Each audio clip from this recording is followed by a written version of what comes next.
Hey, what's up, everyone? Welcome to Check Me Podcast. Yes, I found a name. I told you guys I was going to find a name, and Check Me Podcast it is. So stamp it, keep it, write it down, remember it. No, I'm just joking. But look, Check Me Podcast, that's what it is.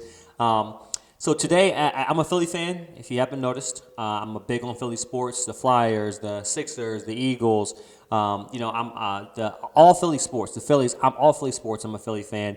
And I want to make sure that on this show, I cover Philly sports exclusively. So I want to take a look at some of the Eagles plays, but mainly Carson Wentz over the past couple of years. I want to look at some plays.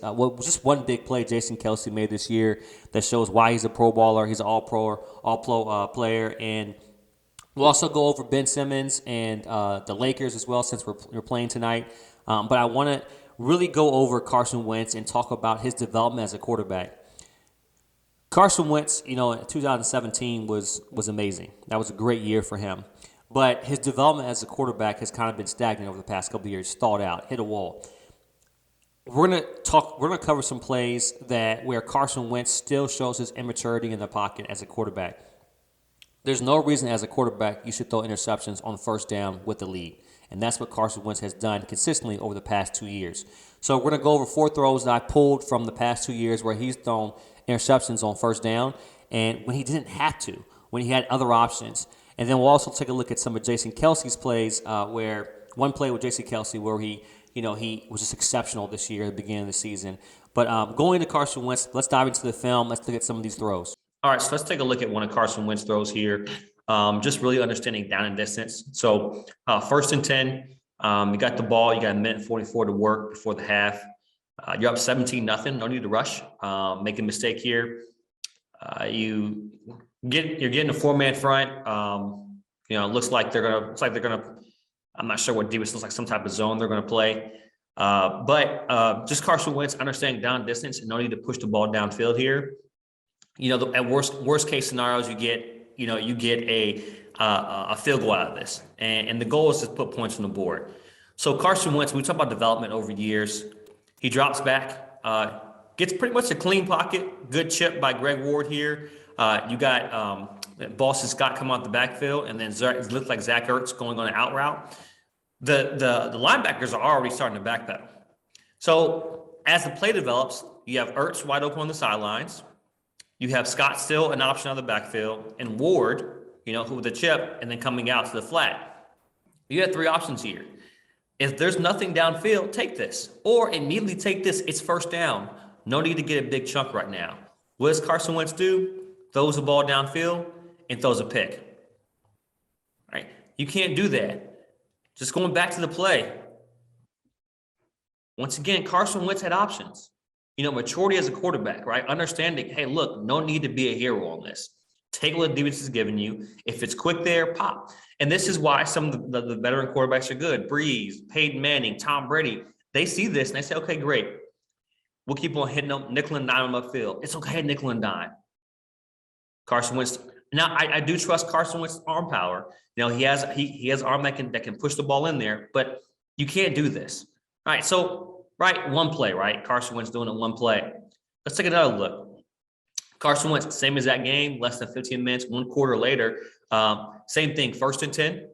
You're at 17-7, middle of the field. Plenty of time to work, no need to rush. Right, you're having a good game. All right, so what do we do here? He drops back.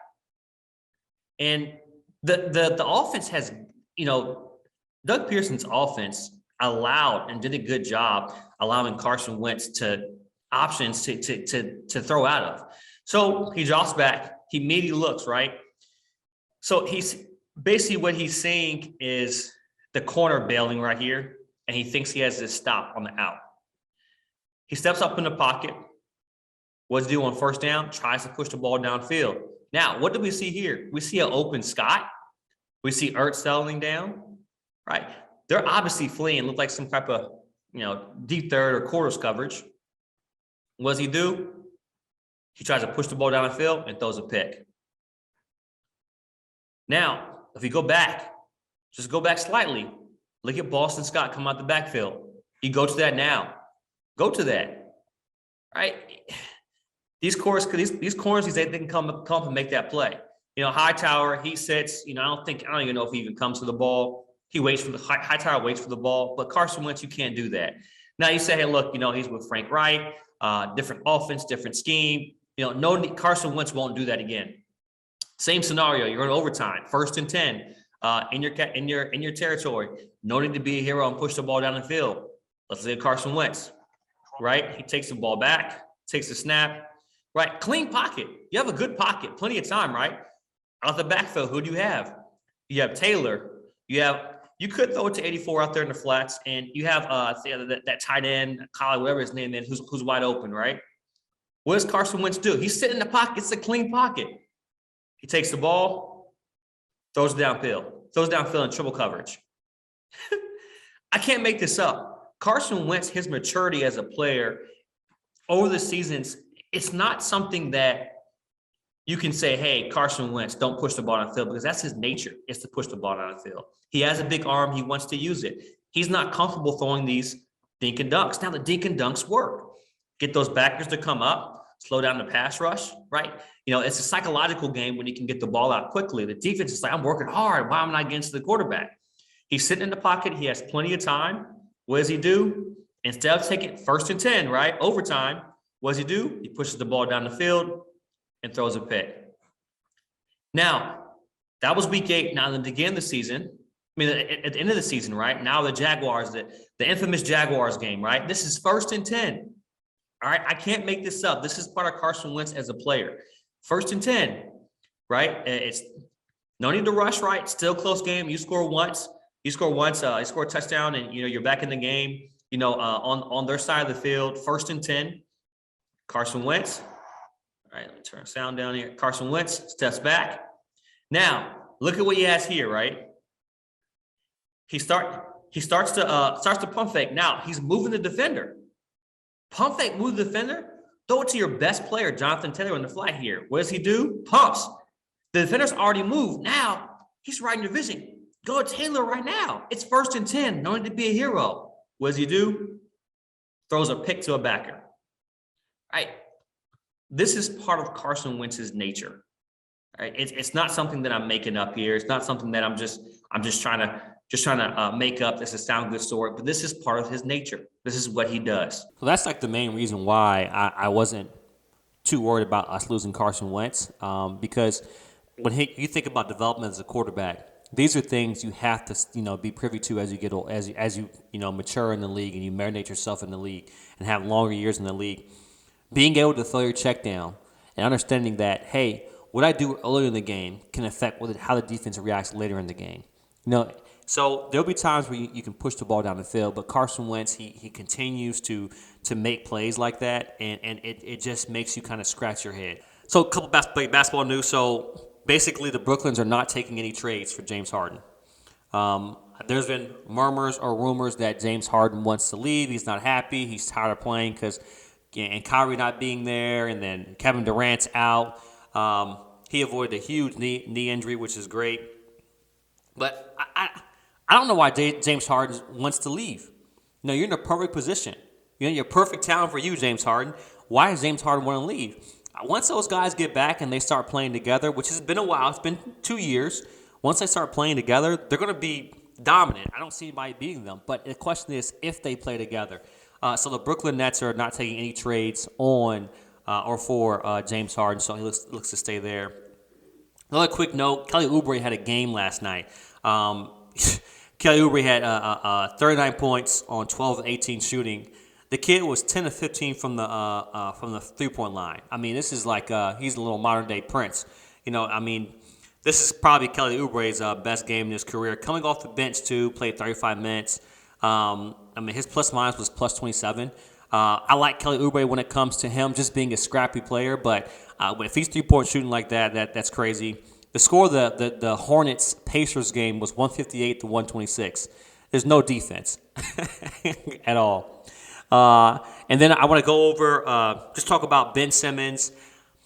Is he going to be traded? Is he not going to be traded? I think we messed up. The Sixers messed up with Ben Simmons. I'm sorry.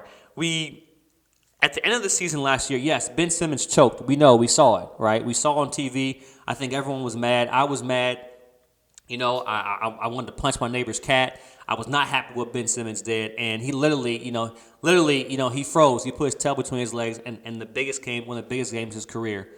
But it's okay if the city destroys you, right? It's Philadelphia, it's Philadelphia, so we're gonna let you have it. But your coach, that's a different thing. I think Doc Rivers really could have supported Ben Simmons a little bit more, and you can see Embiid has to do so much just for this Philly team to swim. So I don't think that we need Ben Simmons, even though we're doing well, in the East. But Ben Simmons is a once in a lifetime player, and I think what they should have done was this. This is how you handle the Ben Simmons situation. This is the only way to handle the Ben Simmons situation. Not the only way, but the best way. You let him play. You say, hey, look, Ben Simmons, go out there, do what you want to do, right? You know he's going to work on his game. He saw what he did. He's not happy with it. He's working on his game during the summer. So you go out there and let Ben Simmons play. And if you're Ben Simmons, you go out there and play. You go out there, you're Ben Simmons, you play. As soon as you cross half court, hack one up. As soon as you cross half court, hack one up. I don't care. Let them things fly, Ben Simmons. Because here's the thing. They're going to say, you know what? Ben Simmons is shooting threes and he's not making them. Right? We got to do something with him. But you work on your game in the game. So if you're missing them, you hear that clank, clank, clank, clank, clank, and you get more comfortable with clank, clank. Because we all know Rondo a couple years ago. Or Rondo couldn't hit the broadside of LeBron with the beach ball if he handed it to him. But you got Ben Simmons in the same situation. Great point guard, floor general, defense, but he can't shoot. You can develop that. So if I'm Ben Simmons, I'm going out there. I'm working on my shot. If they don't like it, if you're mad at the town, you hate the town, they don't like it, then you know what? He's sucking it up. Let's trade him. But right now, we don't want to trade Ben Simmons. Everyone saw what happened last year. Ben Simmons' price, what did they say? The price, yesterday's price is not today's price. Like Ben Simmons, his worth and and I still think Ben Simmons can be a top player in this league. But a lot of people saw what happened. So they're saying, hey, look, you want what for what? So I think Doc Rivers could have supported him a little bit more. He didn't get that support. We're not getting much for him. Even though I think he's going to be, I think he's still a top tier player in this league. So, but yeah, that situation, you got an ego trip between, Rich Paul and Philadelphia ownership. So I don't know how it's going to mull over. I don't know what's going to happen if we're going to trade him coming to the deadline. I would like to see Ben Simmons stay with Philadelphia, but I do suspect something big coming out of it. The Lakers, man, I don't want to talk about the Lakers, to be honest with you. I'll cover that in another segment and see how they do tonight. I don't think that we beat the Lakers tonight. I think the Lakers beat us tonight. Anthony Davis is back. I'm not sure if he's day-to-day, if he's going to play, but I don't see us beating the Lakers tonight. Embiid's doing too much, and Embiid has to be great for us to just be above sea level. I don't see us beating the Lakers tonight. So that's it for the show. Thank you for tuning in to Check Me. Subscribe if you've not subscribed, and hope you guys have a good day. I'm out.